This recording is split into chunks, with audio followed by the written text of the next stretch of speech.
لوړو زده کړو وزارت د اسد 24مه د فتح ورځ په کابل پوهنتون کې په شانداره مراسمو سره ونمانځله.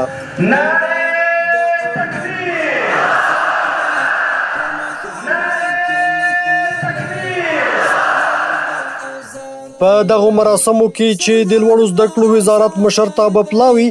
د مرکزی امارتي او خصوصي تحصیلي بنسټونو او دینی جامعاتو مسؤلینو، استادانو او محصلینو ګډون کړی و.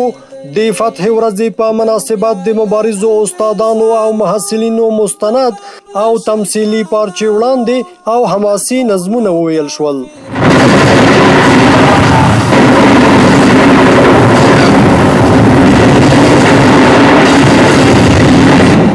په یادو مراسمو کې د لوړو زده کړو وزارت علمي معین ډاکټر لطف الله خیرخوا ګډونوالو ته د فتح د مبارکۍ ترڅنګ دغه ورځ د مهربانۍ او عبرت ورځ وبلله. دا ورځ د تکبر ورځ نه ده، دا ورځ د غور او درب ورځ نه ده، دا ورځ د دې نه ده چې سړی ځان په چا لوړ وګڼي، دا ورځ د دې نه ده چې دا عظیمه فتحه من حیث انسان سړی ځان ته منسوبه کړي،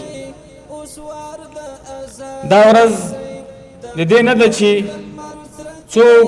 چاته بدبین واوسي، چاته په زړه کې کینه پاتې شي. دغه ورځ امیر المؤمنین حفظه الله د فتح په ورځ په دې پار نومولې ده چې په دې ورځ جناب محمد رسول الله صلی الله علیه وسلم خپل صحابه کرامو ته وویل چې هذا یوم المرحمه، دا د رحمت ورځ ده، دا د مهربانۍ ورځ ده، دا د انتقام ورځ نه ده. نوموړي وویل چې د دغې خاورې وګړو 40 کاله په ستونزو او مبارزو کې تیر کړي. موږ او تاسې ولیدل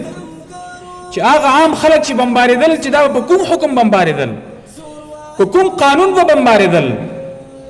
کوم تاریخ به دوی ته اجازه ورکوله، کوم ثقافت به دوی ته اجازه ورکوله، او کوم دلیل به دوی درلود چې یو څوک په خواږه خوب په کور کې ویده د ځانه ناخبر او دا په یو لیست کې محسوب دی او د هوا په ده باندې میزایل او بم راځي او دا د خاورو سره خاورې کیږي.